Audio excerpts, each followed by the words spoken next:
Hello students, welcome to online classes of Kerala Public School. This is me Narendra Kumar and I welcome you here. आज की video में जो हम discuss करने वाले हैं वो है exercise 12.3 from NCERT Exemplar book of class 9th Mathematics. So let us start from question number first and let me read what we have. In question number first we have find the cost of laying grass in a triangular field of sides 50 meter, 65 meter and 65 meter at the rate of rupees 7 per meter square. सो बच्चे जैसा आप देख सकते हो कि ये जो triangle है, इस ट्राइंगल में आपकी जो दो साइड्स हैं वो इक्वल हैं. तो इसका मतलब ये जो ट्राइंगुलर फील्ड है वो किस शेप में हुआ, एक आइसोसेलेस ट्राइंगल की शेप में हो गया. ठीक है, और इसमें हमें क्या फाइंड आउट करना है, कॉस्ट फाइंड आउट करना है. किस चीज़ का, जो घास लगाना होता है, जो फील्ड में हम घास लगाते हैं उसका कॉस्ट फाइंड आउट करना है. और रेट हमें क्या दे रखा है, ₹7 पर मीटर स्क्वायर. सो हम क्या करेंगे, इसका सबसे पहले एरिया फाइंड आउट करेंगे ट्रायंगुलर फील्ड का, और फिर एरिया फाइंड आउट करके उसको हम रेट से मल्टीप्लाई कर देंगे. तो ये एक इजी सा क्वेश्चन है. ठीक है, मैं आपको सॉल्यूशन दिखा देता हूँ. जैसा कि आप देख सकते हो अभी इसमें जो हमें दे रखा है साइड्स थी, साइड्स के बिहाफ पे हमने पैरामीटर निकाला, सेमी पैरामीटर निकाला, और उसके बिहाफ पे हम हीरोन्स फॉर्मूला का यूज़ करते हुए इस ट्राइंगल का एरिया निकाल रहे हैं, जो कि कितना मिल रहा है हमें 1500 मीटर स्क्वायर. Got it. मैं इसको बेटा इसलिए ज़्यादा एक्सप्लेन नहीं कर रहा हूँ क्योंकि आप लोग इसके बिहाफ पे बहुत सारे क्वेश्चन पढ़ चुके हो. ठीक है, तो इस एक्सरसाइज में अब हम इस तरह के क्वेश्चन डिस्कस करेंगे जो आपके लिए नए हों. इस तरह के क्वेश्चन जैसा ही क्वेश्चन नंबर फर्स्ट है, ऐसा तो आप कई सारे क्वेश्चन अभी कर चुके हैं. Got it. तो इन क्वेश्चन को तो मैं चाहूँगा आप लोग सॉल्व कर लेंगे, और बाकी जो डिफरेंट आता है अगर किसी क्वेश्चन में जो थोड़े से भी अलग हैं उसको मैं अभी आपको सॉल्व कराऊंगा. तो इस क्वेश्चन का आंसर हमारा कितना आ जाएगा, कॉस्ट फाइंड आउट करने के लिए हम एरिया को मल्टीप्लाई करेंगे किससे, रेट से. तो टोटल कॉस्ट आ जाएगी हमारे पास 1500 multiply 7, that is equal to 10,500. Now we have question number second. And in question number second, let us see what we have. The triangular side wall of a flyover have been used for advertisement. The sides of the wall are 13 meter, 14 meter and 15 meter. The advertisement yield an earning of rupees 2000 per meter square a year. A company hired one of its wall for 6 months. How much rent did it pay? Got it. So actually हमें करना क्या है, इसमें जो triangular wall हमें दी गई है, इस ट्रायंगुलर वॉल का हम क्या फाइंड आउट करेंगे, एरिया फाइंड आउट करेंगे. और उसकी साइड्स क्या है वॉल्स की, वो है 13 मीटर, 14 मीटर एंड 15 मीटर. ये किसका है, ये एक फ्लाईओवर का पार्ट है जो ट्रायंगुलर शेप में दिखता है. अगर आप थोड़ा सा ध्यान लगाएंगे तो ये क्वेश्चन बिल्कुल हमारा इस तरह से जैसा एनसीईआरटी बुक में हमने एक क्वेश्चन पढ़ा था. ठीक है, तो इन तीन साइड्स 13 मीटर, 14 मीटर और 15 मीटर का यूज़ करते हुए आपको क्या करना है, सबसे पहले इस जो शेप है ट्रायंगुलर, इसका आपको एरिया फाइंड आउट करना है. Got it. और फिर उसका हम क्या फाइंड आउट करेंगे, कॉस्ट. क्लियर. तो इसका सॉल्यूशन देख लेते हैं. तो साइड्स क्या क्या गिवन था बच्चे, इसमें हमें गिवन था 13 मीटर, 14 मीटर एंड 15 मीटर. तो सबसे पहले हम क्या निकालेंगे, सेमी पैरामीटर. सेमी पैरामीटर कितना आ जाएगा हमारे पास, 13 plus 14 plus 15 that is equal to 42. 42 divide by 2 is equal to 21 metre. Now we will use Heron's formula to find area of triangular flyover. Got it. So with the help of Heron's formula हमारे पास जो एरिया आएगा, हम कैसे उसको find out करेंगे, formula लगाएंगे square root S into S minus A into S minus B into S minus C. S का वैल्यू है 21, उसके बाद ए का वैल्यू है 13, तो 21 माइनस 13. बी का वैल्यू है हमारे पास कितना है बेटा 14 मीटर, सो वी गॉट 21 माइनस 14. और सी का वैल्यू है 15 meter, so we got 21 minus 15. Got it. So here we got 21. 21 minus 13 is equal to 8, 21 minus 14 that is equal to 7, and 21 minus 15 that is equal to 6. Okay, so we got area of this triangular wall of flyover that is equal to 84 meter square. Got it. और rate क्या given था बेटा, rate given था ₹2000 पर meter square for 1 year. Got it. इसका मतलब 1 metre square अगर area होता और 1 साल के लिए कंपनी ने हायर किया होता तो कंपनी को 2000 रुपीज़ पे करने होते। लेकिन अभी एरिया कितना हायर किया, एरिया किया है 84 मीटर स्क्वायर, क्योंकि जो ट्रायंगुलर वॉल का एरिया है फ्लाईओवर का वो 84 मीटर स्क्वायर है। तो इसका मतलब हमें क्या करना पड़ेगा, टोटल कॉस्ट फाइंड आउट करने के लिए हमें 84 multiply 2000 and divided by 2।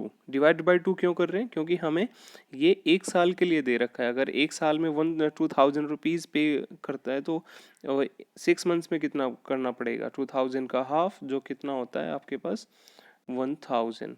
Clear. सो इसका मतलब हमारे पास टोटल अमाउंट जो आ जाएगा वो कितना आ जाएगा 84 multiply 1000, that is equal to 84,000 rupees. Got it? So this is the answer for second question. Let's start question number third and let me read what we are given here. In this question here we have, from a point in the interior of an equilateral triangle, perpendiculars are drawn to the three sides. The length of perpendiculars are 14 centimeter, 10 centimeter and 6 centimeter. Find the area of triangle. Got it? So let's start to solve this question.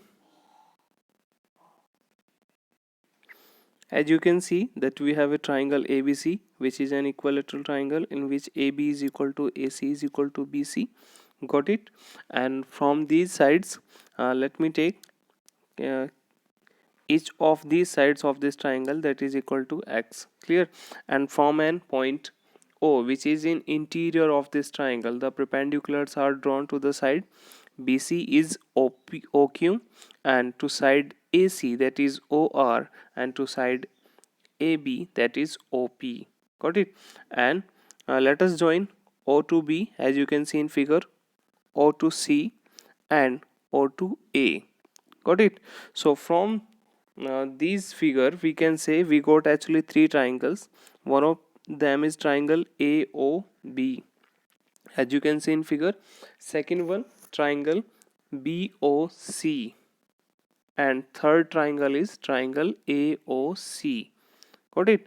So we can say that the area of triangle ABC is equal to sum of area of triangle AOB, and that is the first triangle, and area of triangle BOC, that is second triangle, and AOC, that is third triangle. इसका मतलब जो तीन triangles अभी आप देख रहे हो कौन कौन से, एक ट्राइंगल्स है AOB, एक है BOC और दूसरा है हमारे पास AOC। इन तीनों ट्राइंगल्स का जो सम है वो ट्राइंगल ABC के इक्वल होना चाहिए। और हमें किस किस का लेंथ गिवन है, हमें ये जो परपेंडिकुलर्स ड्रॉ किए गए हैं इनका लेंथ आपको गिवन है। Got it? तो सबसे पहले फाइंड आउट करते हैं area of triangle AOB। Area of triangle AOB कितना होना चाहिए, half into base into height, और बेस कितना है बेटा इसके लिए, बेस हमारे पास AB और रेस्पेक्टिव हाइट जो है वो कितनी है OP। तो AB को तो हम क्या लेके चलेंगे, क्योंकि AB BC और CA इक्वल साइड है। Got it? तो उसको आप कुछ भी लेट कर लीजिए, वेरिएबल जैसे मैंने x लेट किया था या फिर a लेट कर लेते हैं, तो ये आ जाएगा हाफ इंटू a, और जो हाइट था रेस्पेक्टिव हाइट वो कितना था 14, जो कि किसका वैल्यू था, तीन परपेंडिकुलर्स में से जो एक था उसका वैल्यू हमें पता है वो 14 है। So half into a multiply 14, that is equal to 7a centimetre square, that is the area of triangle AOB। Got it? ये कौन से ट्राइंगल का एरिया मिल गया हमें, AOB का, और कितना मिला 7a सेंटीमीटर स्क्वायर, और हमने इसको मार्क कर दिया रिजल्ट फर्स्ट। Got it? अभी हम फाइंड आउट करेंगे एरिया ऑफ ट्राइंगल BOC। तो BOC के लिए कितना आ जाएगा आपके पास, half into base into height, इसके लिए बेस है हमारे पास BC और हाइट है उसके लिए OQ। सो OQ का वैल्यू हम क्या ले रहे हैं 10th, क्योंकि एक 14 था एक 10 था। So 1/2 multiply BC, equilateral triangle की साइड है तो ये अभी भी इक्वल होगी A के। So 1/2 multiply A multiply 10, that is equal to 5a centimetre square. Got it? And similarly, we are going to find area of triangle AOC by using the same formula, half into base into height.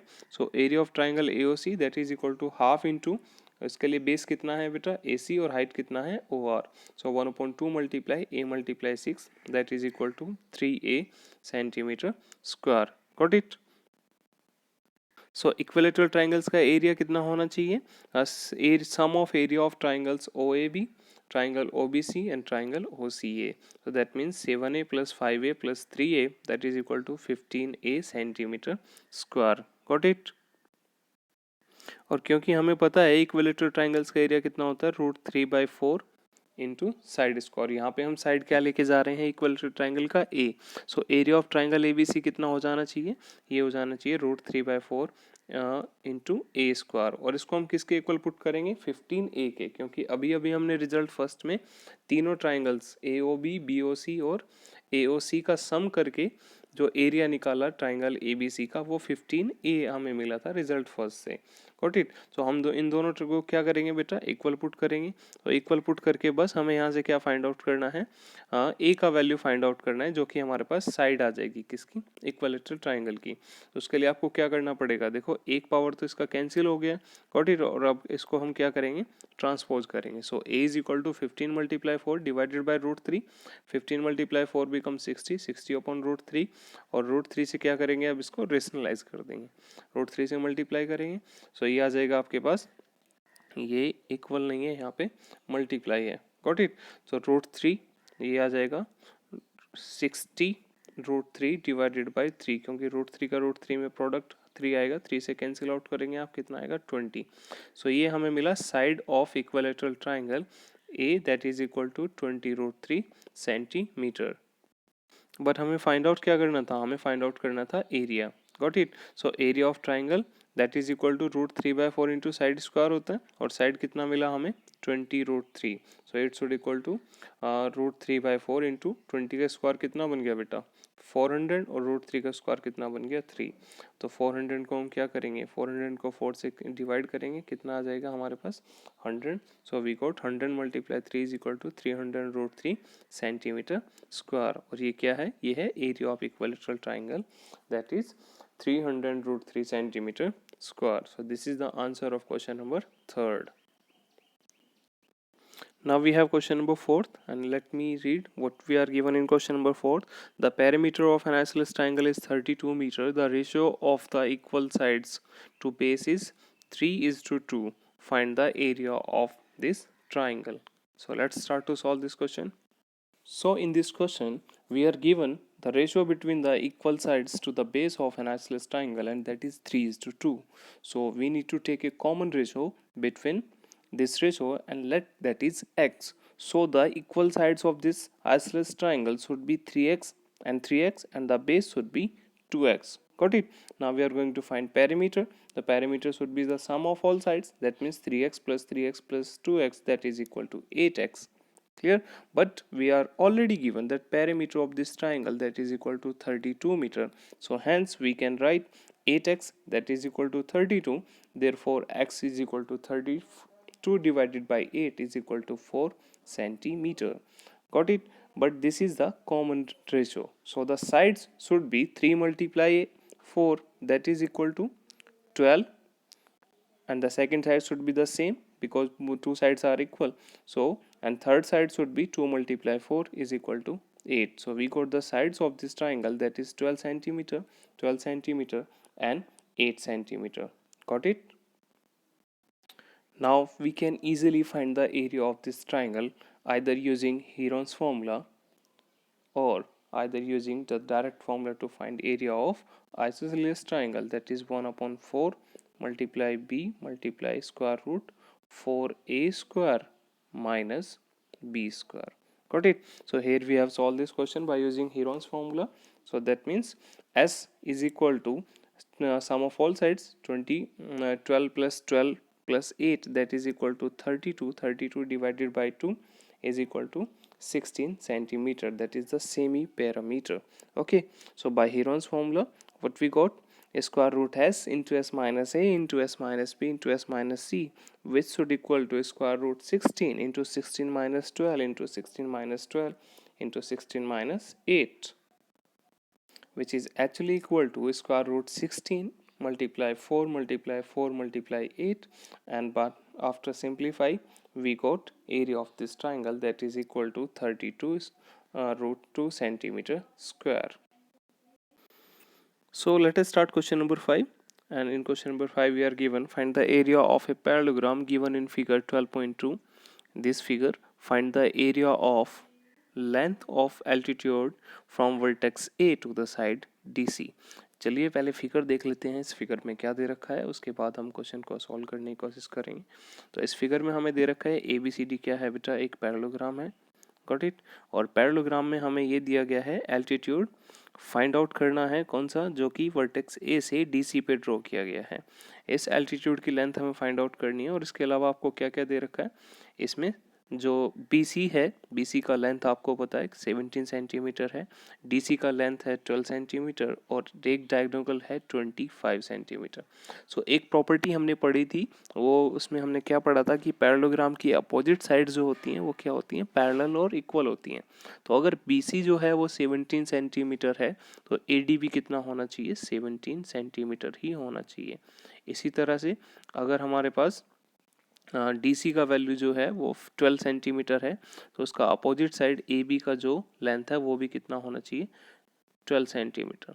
सो यहाँ से हम देख सकते हैं कि हमारे पास दो triangles बन गए, एक ट्राइंगल्स है ADB और दूसरा ट्राइंगल है BTC, गॉट इट, जिनमें जो मेजरमेंट्स है साइड्स का जो लेंथ है वो दोनों ट्राइंगल्स के लिए क्या है, इक्वल है। तो सबसे पहले हमें इसका एरिया फाइंड आउट करना पड़ेगा हीरोन्स फॉर्मूला यूज करते हुए। तो चलिए अब इस क्वेश्चन को सॉल्व करते हैं। सो एरिया ऑफ पैरेललोग्राम ABCD क्या हो जाएगा बेटा, एरिया ऑफ पैरेललोग्राम ABCD हो जाएगा twice of area of triangle BCD। मैंने अभी बताया क्योंकि BCD और ABD जो हैं वो सेम लेंथ के साथ हैं, जो साइड्स का लेंथ है दोनों ट्राइंगल्स के लिए सेम है, तो इसलिए इस पूरे पैरेललोग्राम का एरिया उन दोनों का सम होना चाहिए, या फिर हम उसको ट्वाइस करके भी लिख सकते हैं, गॉट इट। तो चलिए फाइंड आउट करते हैं एरिया ऑफ ट्राइंगल BCD। और उसके लिए हम क्या फाइंड आउट करेंगे, सबसे पहले semi parameter S, that means A plus B plus C divided by 2। यहाँ पे जो फर्स्ट साइड है वो 12 सेंटीमीटर है, सेकेंड साइड 70 सेंटीमीटर और थर्ड साइड जो कि डायगोनल से रिप्रेजेंट किया गया है वो 25 सेंटीमीटर है।